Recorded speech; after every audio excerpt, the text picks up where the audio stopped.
Hello. This stack of CDs here are things that I want to sell or get rid of. I don't want them in my collection because I don't listen to them enough, or there's another reason sometimes. And they're ones that I think I could sell online and get something for them, as opposed to ones which I don't think would sell. I just take those back to various charity shops. There's not that many of them, but over the years, probably I've taken back 20 to 30 CDs that I just don't listen to, or I really didn't like at all. But I know they probably will, I wouldn't be able to resell them. There wouldn't be kind of any kind of market for them. But these ones, I think there might be some demand, perhaps. So I'll go through them. Some of these I've shown before, I've talked about before, maybe when I first bought them. Anyway, go through one by one. Oh, there's a sesame seed there. I had a sesame seed bread roll. Bon Iver. Is that how you pronounce it? I'm not sure. I've talked about Bon Iver before. Bon Iver is kind of critically acclaimed, isn't it? Look at that. Those ratings that he got for this, for Emma Forever Ago. 5 stars from Mojo, Uncut, The Sunday Times, The Independent. 4 stars from the Austin Chronicles. I I've tried, but I don't know what it is about this that I just don't find interesting at all. I find it quite boring. This one is, I think, his later album. I'm not sure if this was as critically acclaimed as that one, but again, it just some things don't, they don't. Oh, how would you say? 2008 this came out. They don't match with you. Like, as in, it ticks all the boxes. Like, it's a particular kind of genre or a style of music that usually you do like, and it's kind of influenced by artists that you like, or it's kind of in that kind of same kind of area of particular artists that you like. But there's something about it that just, I don't know. And like I said, it's not that it's terrible or anything like that. It's just kind of boring as how I'd class it. So I'm not sure whether anyone would buy these, but like I said, they kind of got. I know that a lot of people do like him, and so yeah, I bought these for $2 originally each, so at $4. Got this one in 2023, this one 2025, at the start of this year. Millencolin, remember them? Swedish pop punk band.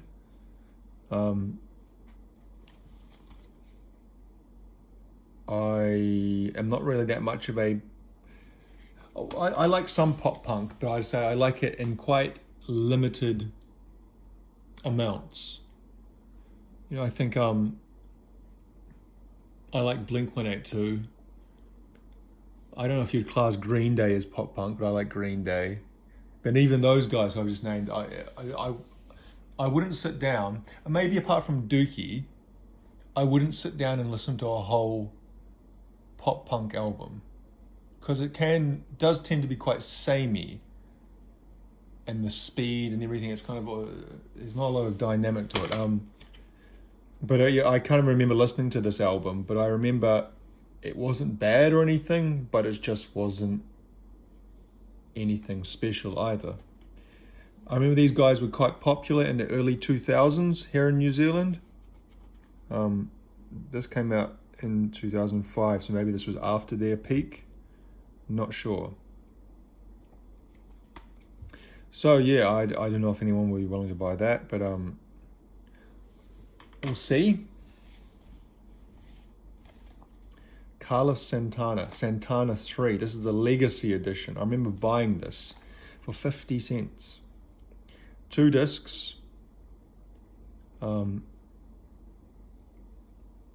have a Carlos Santana Greatest Hits collection. I don't like him enough to need this album. Um, I don't know. What can I say? I'm gonna say I don't like Carlos Santana, but he's that kind of music. How would you even class that kind of like late '60s, quite psychedelic, Latin influenced, guitar heavy music like he does. Again, small doses, and I've just never really listened to this very much. I've listened to it when I first got it, maybe listened to it a couple of times after, but no.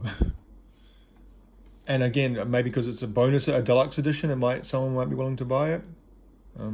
We shall see. My Chemical Romance, The Black Parade. I've never enjoyed My Chemical Romance. They were a bit after my time. They kind of were popular with the young people, not a generation, but kind of the next wave of young people. So like people who were born maybe 10 years after I was born in the early 90s, and they kind of came of age in the 2010s or the 2000s up to the 2010s. And when was this released? Can't see a date, a year. From memory, it was kind of like the 2007 or something, or am I a little bit early on that? Can't see a year. 2006. Okay, 2006. Yeah. Kind of that, people kind of broadly use that term emo to talk, even though these guys aren't emo, but they're kind of that area, that era. And where I was, a little bit older, and it just kind of, I found it a bit corny, this, to be honest. And when I saw it in the shop for it was $1 or something, I thought I'd pick it up just because it's like a rock album, and I'd never really listened to the whole thing before. But not for me. Not terrible or anything like that. I'm sure they've actually got some quite good songs if I really listened deeply, but I just don't like it enough, that kind of music. Like, this is kind of a sticker of the time, a kind of a competition. When New Year's Eve in Times Square, New York City, you and a friend plus 5,000 spending money. This is by The Warehouse. Christmas 06. I wasn't actually living in New Zealand at this time. I was overseas, I remember, in 06. Anyway, Talking Heads. Now, I'm a big Talking Heads fan. I love the Talking Heads, but this is a live album, and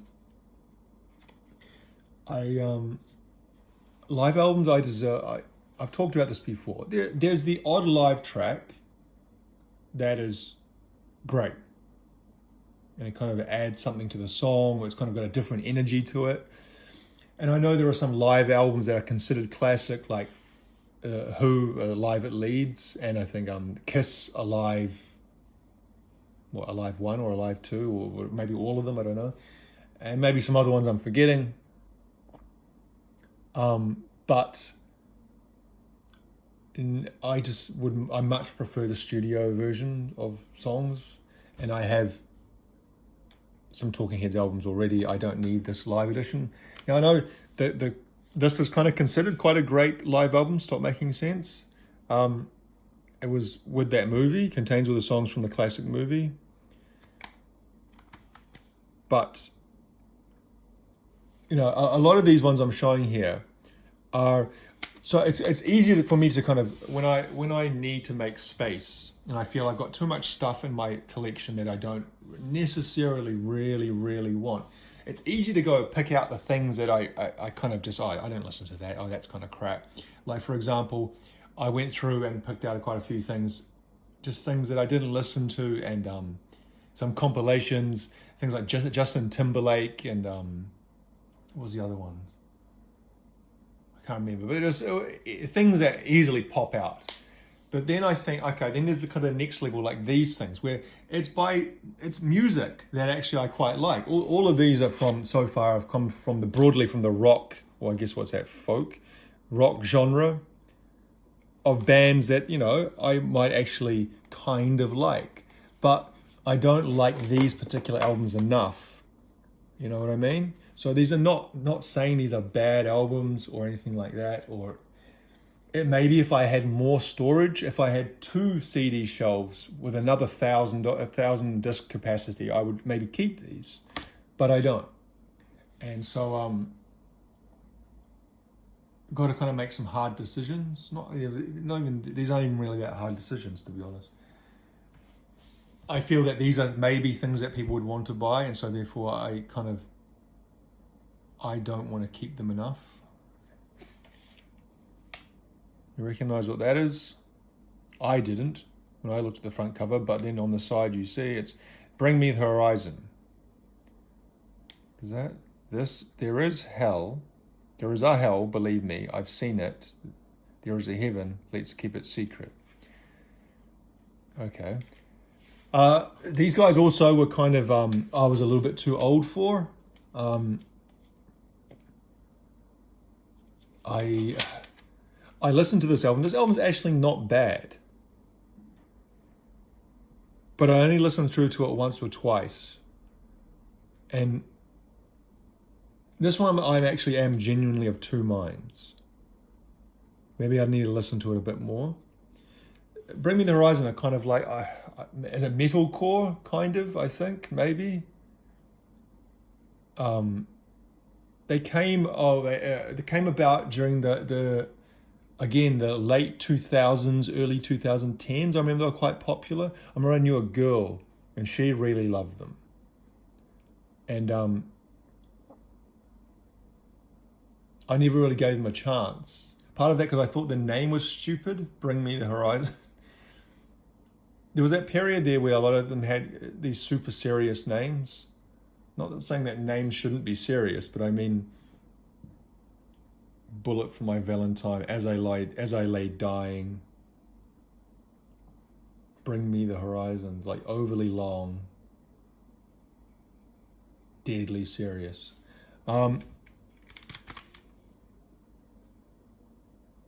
2010 this came out, so I might actually listen to that one a little bit more just to maybe give it another chance. This one's been thought about getting rid of for years. Well, not years, but over a year, because I had a video where I talked about other ones I was getting rid of, and most of them I did get rid of. I kind of donated them back to charity shops. And this was in that. And then I decided to keep it. But then every time I look at it, I can't remember why I decided to keep it. War on Drugs. It's a bit of a nothing album for me. It's nothing particularly amazing or exciting. And so again, I'm not exactly sure why I decided to keep it. But again, it's one of those bands that I know people like. You know, they're often referred to in people's, best albums of the 2010s. They toured here recently, I think, in the last 6 months. And they played quite a big venue, the Spark Arena, so they must have some decent level of popularity. But the All American Rejects, AAR. In the vein of, I guess, My Chemical Romance and also a little bit of pop punkish. They remind me a lot of remember Jimmy Eat World? I think I've actually got Jimmy Eat World album somewhere. They kind of remind me of that. They're kind of like a in-betweenish band. The song that I knew, and kind of the song that maybe their most famous song, is that Move Along song. And that's not really pop punk at all. That's quite a pop rock song.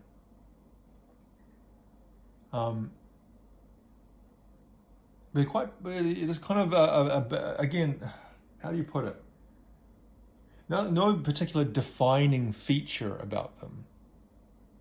They're just kind of like there, and their music is just kind of there. It doesn't really do anything particularly special, but it's not bad either.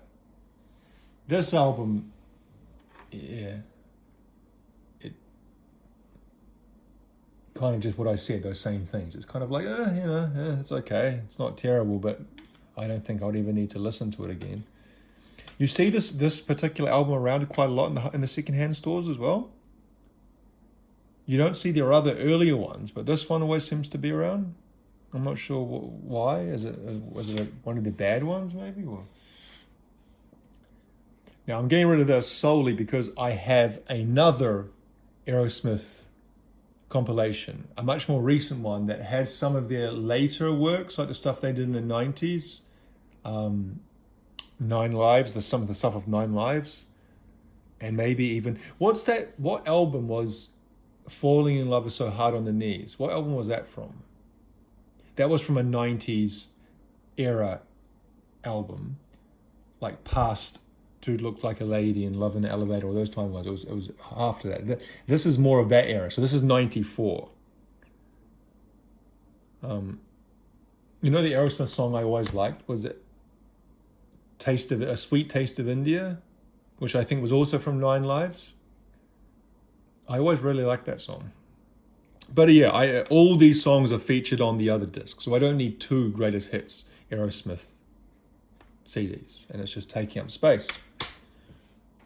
Nothing is Aerosmith. Not that I'm the biggest Aerosmith fan anyway. Antagonist AD, I think I've shown this one before. This is a New Zealand kind of hardcore metal band. I just don't listen to it. There's no reason for me to have it. It never occurs to me to listen to this. It's not terrible at all. I'm not saying it's bad. It's just nothing special either. And maybe there's someone out there who would rather have it than me. So if I put it for sale, someone might want to buy it. Black Veil Brides. Now, I only knew these guys by name.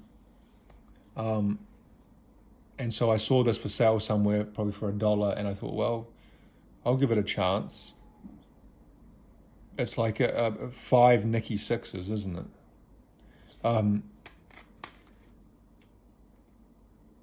It's just not for me. I found this quite boring. Like for all the kind of the look on the front cover and their image and everything, the music is quite uninteresting. Not kind of catchy, not fun. Just kind of shit. And as much as the other ones, I've kind of said that they're not bad. This one, and maybe I'm being unfair, maybe I need to listen to this a bit more as well, I'm not sure. But from my memory of listening to it, I thought, don't need to listen to that again. Apologies if you're a Black Veil's Brides fan. And the last one, I'll show you them both at the same time, spoke of these guys just before, mentioned them, Bullet for My Valentine.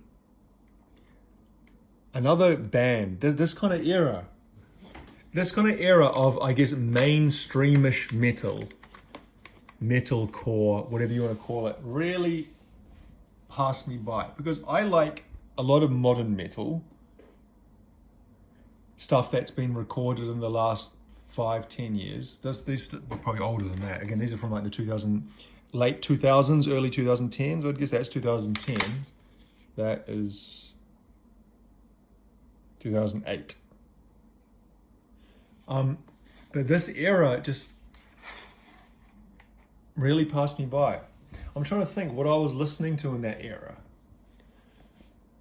I think there was a lot when I was getting into electronic music around that time. The late 2000s, the early 2010s. That's when I started listening to Boards of Canada and stuff like that. And a lot of kind of mainstreamish metal. But although, like for example, Gojira, they came out in this era. When was their first album? 2006? And I love them because there's something interesting and different about that. Whereas this it's not, I'm not saying it sounds bad. I can understand why young people at that time liked it, and I can understand why people still like it now, but it's very straightforward and formulaic and just not very interesting. Like Avenged Sevenfold, that's a band like that. Like Avenged Sevenfold's got some songs that I really like. But at the end of the day, it's just kind of just a rehash of stuff that's been done before. kind of glued together. And same as the other ones. I just don't listen to it. There's nothing, whenever I look at my shelves, it never occurs to me to think, oh, I'm going to put on Bullet for my Valentine.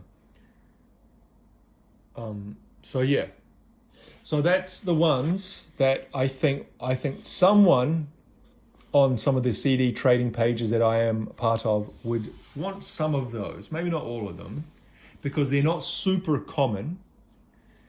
And rock and metal does tend to do better on those things. There's more of a demand for that, a market.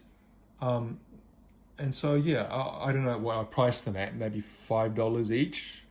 I might be able to sell half of them, but we'll see. I'll have a part 2 where I say what happened, what sold and what didn't sell, and so on and so forth. And maybe this one I'll give another try. Anyway, we'll leave it there. Thank you for watching.